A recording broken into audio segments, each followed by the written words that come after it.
Bonjour tout le monde et bienvenue de retour au podcast Le meilleur sur le bien-être. Ça fait quelque temps que j'ai pas fait un épisode et je suis bien content d'être de retour pour discuter un sujet que je trouve ça très fascinant, qu'on va dire la science de la gentillesse.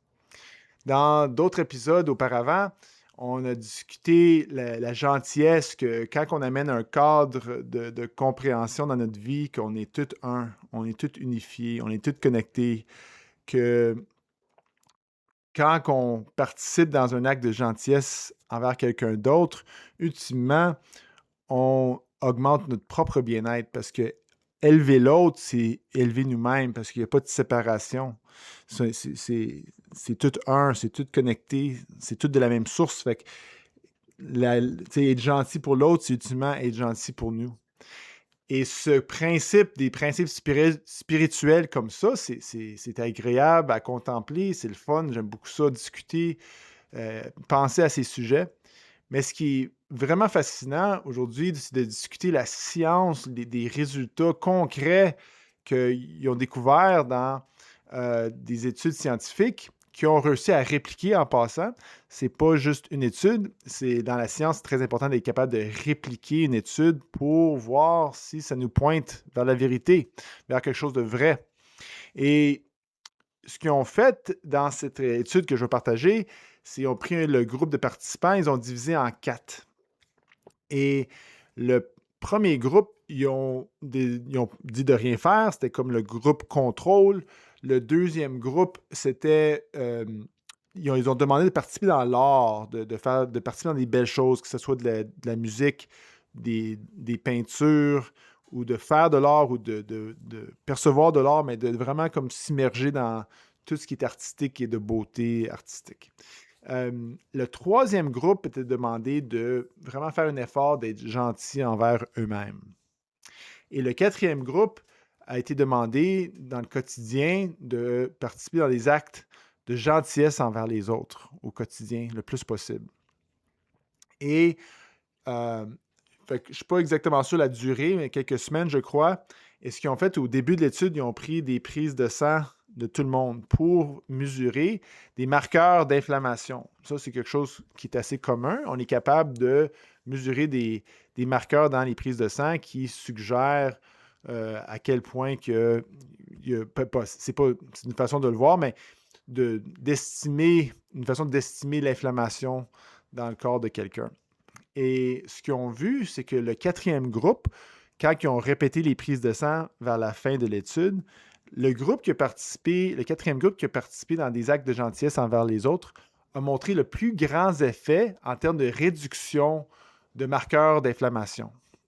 En d'autres mots, le quatrième groupe a eu le plus grand effet anti-inflammatoire. Ensuite, le groupe qui était gentil envers eux-mêmes ont aussi vu une réduction d'inflammation dans les marqueurs, dans les prises de sang, moins que le quatrième groupe, mais quand même, il y a une bonne réduction. Le deuxième groupe qui participait dans de l'art, de la beauté, aussi une réduction, mais moins que les deux autres. Et le groupe de contrôle n'ont vu aucun changement. Donc, c'est vraiment fascinant de voir que ce que ces études suggèrent, c'est que la gentillesse, des actes de gentillesse, ça a un effet physique, un effet de notre corps anti-inflammatoire. Quand on parle de la santé dans les termes médicaux, beaucoup de les problèmes chroniques, que ce soit la douleur chronique, des problèmes chroniques, que ce soit cardiaques, des articulations, généralement, d'une façon générale, l'inflammation, ça contribue beaucoup à toutes sortes de chronicité dans notre santé physique. Donc, avoir des choses qui sont anti-inflammatoires, on peut dire que sont bons pour la santé. Alors, puis l'autre chose, il y a d'autres études, au lieu de mesurer euh, les marqueurs dans les prises de sang, ils ont fait plus des tests psychologiques pour mesurer ce qu'ils appellent l'eudaimonie. L'eudaimonie, on a discuté dans d'autres podcasts que c'est une façon d'essayer de comprendre le bien-être.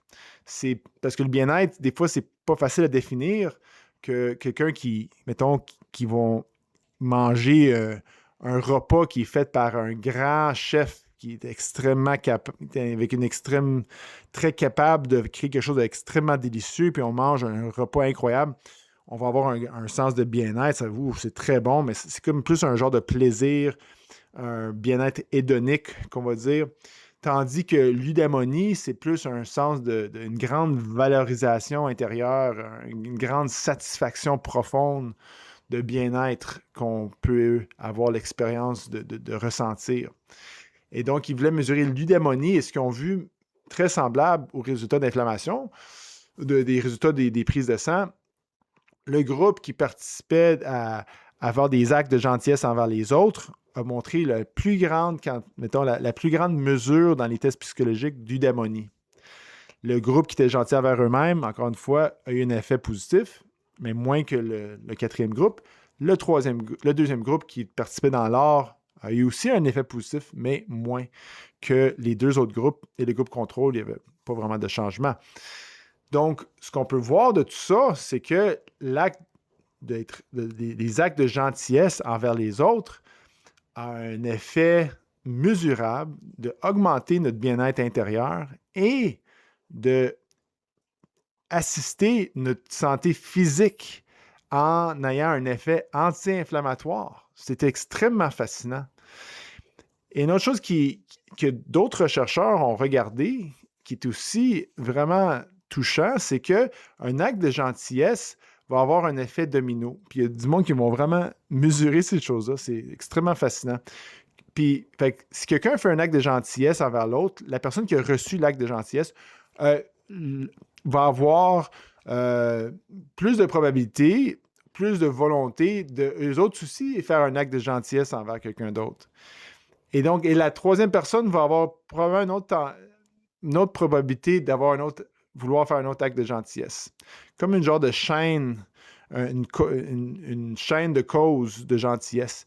Et ce qu'ils ont vu, c'est qu'en moyenne, l'effet d'un acte de gentillesse va avoir un effet domino de 3 à 5 chaînes, 3 à 5, mettons, personne à personne à personne, de 3 à 5 fois.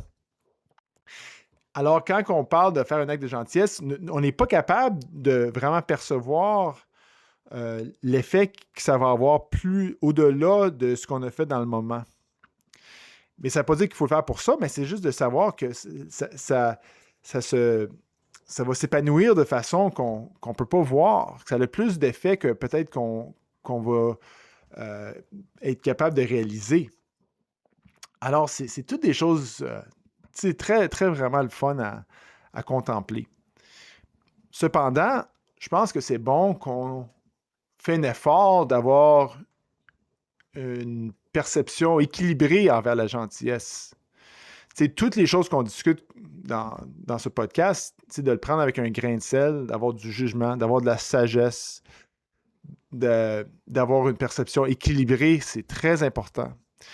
Parce que quand on parle de la gentillesse, d'avoir des actes de gentillesse au quotidien, de se dévouer au quotidien, de chercher des opportunités, d'être créatif pour d'avoir la chance d'avoir des actes de gentillesse envers les autres, ne veut pas dire qu'on ne donne pas des limites. Ça ne veut pas dire qu'on ne dit pas non. Ça ne veut pas dire que parfois il faut s'affirmer, même très fort parfois. Non, merci. J'ai dit non. C'est pas ça, c'est pas que tout à coup, je vais être gentil avec tout le monde, puis tu sais, parce que ça peut devenir extrême, n'importe quoi qui devient extrême, c'est pas bon. Un bon sommeil, de bien dormir, c'est anti-inflammatoire, mais on va pas dormir à journée longue. Les bleuets, des bons bleuets sauvages, ils ont beaucoup d'antioxydants, ils ont un effet anti-inflammatoire, mais on peut pas juste manger des bleuets à journée longue. Fait que n'importe quoi pris à l'extrême, c'est pas bon. Puis c'est la même chose avec la gentillesse. Quand on discute comment il y a vraiment un effet positif de faire des actes de gentillesse, c'est pas pour devenir déséquilibré, de dire qu'il faut le faire tout le temps sans arrêt, peu importe les conséquences. Mais non, parce que si on fait des actes de gentillesse, mais qui sont en déséquilibre, on peut développer de la rancune, même de la colère, et on devient déséquilibré et notre bien-être diminue. Une façon de voir pour si c'est bon d'agir de l'avant pour des actes de gentillesse, c'est de se poser la question, est-ce que la personne va bénéficier plus que c'est inconvénient pour moi? Et si la réponse est oui, ben c'est peut-être une bonne idée d'aller de l'avant avec l'acte de gentillesse. Est-ce que la personne qui va recevoir mon acte de gentillesse va bénéficier plus que c'est inconvénient pour moi? Si c'est oui, bien la balance semble nous encourager d'y aller de l'avant. Mais si la balance est autrement, il y a beaucoup de gens dans le monde, il y a des gens qui vont être opportunistes, il y en a qui vont prendre avantage, il y a toutes sortes de gens qui existent. Alors, si quelqu'un vous demande quelque chose, ça fait comme 5-6 fois que vous donnez un lift à un chum, puis c'est un petit peu fatigué. Hey, viens donc me chercher, s'il vous plaît. Puis les autres, ils sont pas pris en main, ils ont pas, c'est devenu tellement facile de vous appeler qu'ils ne se prennent pas en main. Mais là, est-ce que l'acte de gentillesse va bénéficier l'autre? Moyen. Est-ce que ça vous inconvénient? Est-ce que l'inconvénience vers vous va être grand? Oui. Fait que beaucoup d'inconvéniences pour peu d'effets bénéfiques pour l'autre. C'est peut-être une bonne idée de dire non, parce que la balance, c'est l'autre bord. Fait que c'est pas une question de sacrifice, de devenir de sacrifier pour les autres d'une façon qu'on diminue notre bien-être. Le bien-être, la gentillesse, c'est supposé de nous élever, pas nous baisser. Alors, la balance. Est-ce que c'est bénéfique pour l'autre plus que c'est inconvénient pour moi? Si oui, OK. Si c'est un petit peu de bienfait pour l'autre, beaucoup d'inconvéniences pour moi, c'est peut-être pas bon qu'on dise oui. C'est peut-être mieux qu'on dise non. Fait que ça, c'est juste une façon de le voir. Mais dans tout ça, il faut garder vraiment l'équilibre, le jugement, la sagesse pour savoir quand c'est temps de s'affirmer, quand c'est temps de dire non, quand c'est temps d'avoir des limites. On ne veut pas oublier ça. Une autre chose importante dans le principe de gentillesse, c'est pas une interaction de réciprocité. L'acte de gentillesse, c'est dans de la façon qu'on discute aujourd'hui, c'est de le faire sans aucun sens que ça va revenir. Que l'acte lui-même, c'est le cadeau envers nous-mêmes. L'acte de gentillesse, c'est notre cadeau. Parce que, puis c'est pas pour dire qu'avoir un sens de réciprocité, c'était pas important. C'est très important dans une interaction humaine.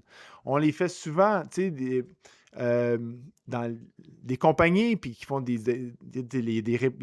toutes sortes de transactions d'affaires. On donne, on reçoit. Ton employeur, tu travailles pour ton employeur pour qu'il te paye. Il y a une réciprocité. Amener les enfants au sport, ben, tel parent les amène tel jour, moi je les amène l'autre jour. Moi, je vais amener tes enfants, mais j'ai une attente que tu vas amener mes enfants. Une réciprocité. Fait que c'est tout correct, ça. C'est très important pour notre civilisation d'avoir une réciprocité avec la famille, les amis. Des fois, on se donne beaucoup avec nos amis, puis ou la famille, puis on a une certaine attente qui est raisonnable que ça va être réciproque. Fait que c'est tout correct, ça. Mais ce qu'on parle aujourd'hui, c'est une autre genre de mentalité, ou pas une mentalité, mais un autre genre d'énergie qu'on peut dire qu'un acte de gentillesse, ça existe en dehors de ça. Il n'y a aucun sens d'avoir une attente de réciprocité. Ça sort, puis on le laisse aller. Puis il y a toutes sortes de façons d'avoir des actes de gentillesse. D'être avec la caissière, d'avoir un regard très bénéfique, un grand sourire. Merci, madame, je vous souhaite une très belle journée. D'avoir une intention de l'envoyer, d'envoyer de la gentillesse. C'est pas dans un sens que tu sois bien mieux d'être gentil avec moi si je fais ça. Sinon, c'est parce que l'acte d'être gentil, d'avoir un regard très gentil, d'envoyer de l'énergie gentille, c'est le cadeau envers moi-même ou la personne qui le fait. Okay? C'est son propre cadeau encadré sur lui-même.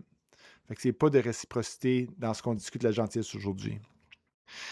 Alors voilà, les amis, souvenez-vous très bien que la gentillesse, des actes de gentillesse au quotidien, c'est très anti-inflammatoire. Je vous souhaite une excellente journée. On se revoit la prochaine fois.